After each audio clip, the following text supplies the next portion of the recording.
Hello friends, എൻ്റെ പേര് പ്രസാദ്. ഞാൻ യു കെയിലെ ബ്രിസ്റ്റലിൽ നിന്നാണ് സംസാരിക്കുന്നത്. യു കെയിലെ എൻ്റെ എല്ലാ നല്ലവരായ ഫ്രണ്ട്സിനും നമസ്കാരം.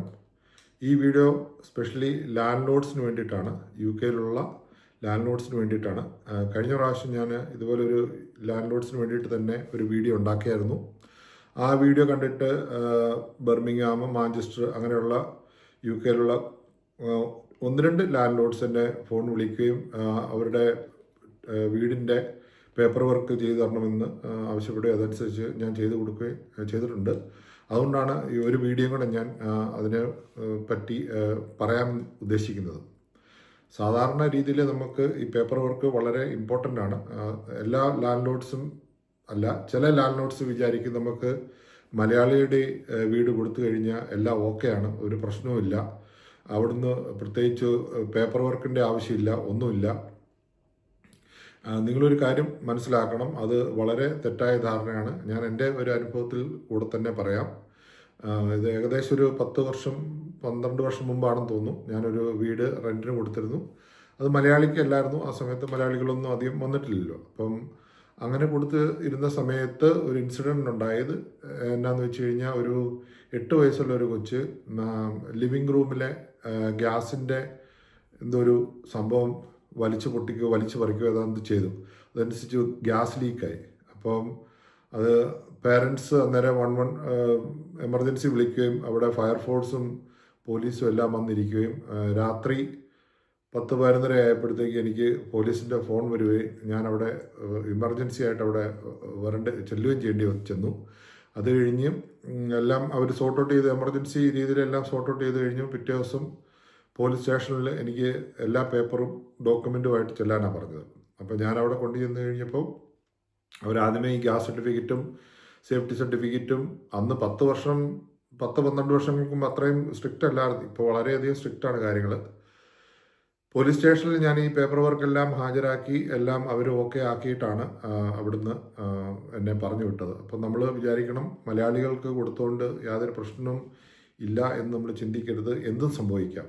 അപ്പോൾ അതുകൊണ്ടാണല്ലോ നമ്മൾ ഇൻഷുറൻസ് എടുക്കുകയും, ഇപ്പോൾ ഈ വീടിന് ഒന്നും സംഭവിക്കത്തില്ലെന്നറിയാം, എന്നിരുന്നാൽ തന്നെ നമുക്ക് ഇൻഷുറൻസ് എടുക്കണമല്ലോ. അപ്പം എന്തും സംഭവിക്കാം. അതുകൊണ്ടാണ് നമ്മളിതെല്ലാം ചെയ്തു വെക്കുന്നത്. അതുപോലെ തന്നെയാണെങ്കിൽ നമ്മൾ പ്രോപ്പർട്ടി നമ്മൾ കൊടുക്കുമ്പോൾ അത് മലയാളിക്ക് കൊടുത്താലും മലയാളി അല്ലാത്തവർക്ക് കൊടുത്തെന്ന് പറഞ്ഞാലും അതിന് പ്രോപ്പറായിട്ടുള്ള പേപ്പർ വർക്ക് ചെയ്യാതെ നമ്മൾ കൊടുക്കരുത്. അങ്ങനെ ഞാൻ ഈ ഫീൽഡിൽ ഉള്ളതുകൊണ്ട് എനിക്ക് പലരുടെയും കഥകളറിയാം, പല രീതിയിലുള്ള കോളുകൾ വരാറുണ്ട്.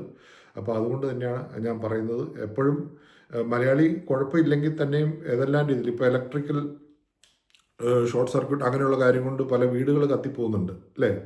ആ സമയത്ത് ഇതെല്ലാം സംഭവിച്ചു കഴിയുമ്പോഴായിരിക്കും പേപ്പർ വർക്ക് എന്തെന്ന് ചോദിക്കുന്നത്. ഈ പേപ്പർ വർക്കിന് അധികം പൈസയില്ല. ഇപ്പം ഒരു 1000 പൗണ്ടിൻ്റെ ഒരു വീടാണെങ്കിൽ സാധാരണ ഇതിൽ 10% 100 പൗണ്ട് കൊടുത്താൽ മതി.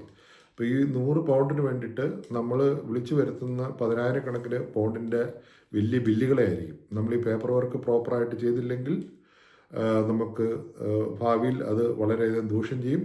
അപ്പം അതുകൊണ്ട് എല്ലാവരും അതിൽ കെയർ ചെയ്യുമെന്ന് വിശ്വസിക്കുന്നു. ഞാൻ വേറൊരു അനുഭവം കൂടെ പറയാം. ഈയിടെ നമ്മുടെ ഒരു മാഞ്ചസ്റ്ററിൽ നിന്നാന്ന് തോന്നുന്നു, കഴിഞ്ഞ ആഴ്ച ഒരാൾ എന്നെ കാണാൻ വന്നിരുന്നു.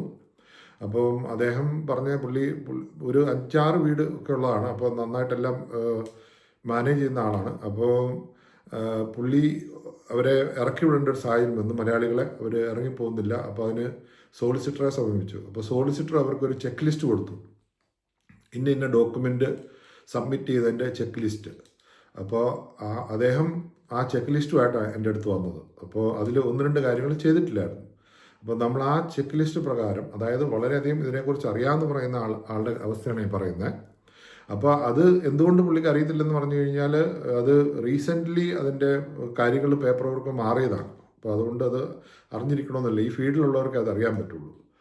അപ്പം അതില്ലാത്തതുകൊണ്ട് നോർമൽ രീതിയിലുള്ള ഇത്, കാരണം ഇവർ ഇൻഷുറൻസ് എടുത്തിട്ടാണ്, ഈ ഇൻഷുറൻസിൻ്റെ കൂടെ ഇൻക്ലൂഡഡ് ആണ് ഈ പറഞ്ഞ എവിക്ഷനെ.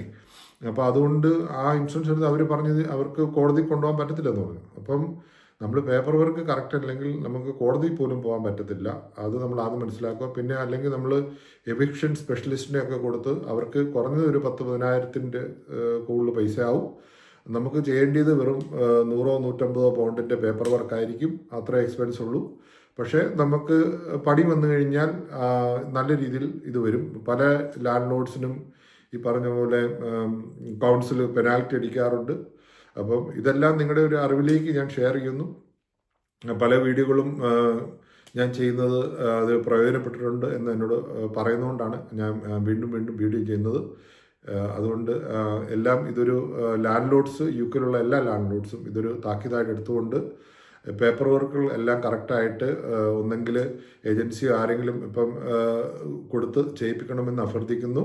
ഞാനും പേപ്പർ വർക്ക് ചെയ്യുന്നുണ്ട്. നിങ്ങൾ UK-യിൽ എവിടെ ആണെങ്കിലും തന്നെയും എന്നെ ബന്ധപ്പെടുവാണെങ്കിൽ ഞാൻ അത് വേണ്ട രീതിയിൽ നിങ്ങൾക്ക് നിങ്ങളുടെ പേപ്പർ വർക്ക് ചെയ്തു തരുന്നതായിരിക്കും. Okay, thank you.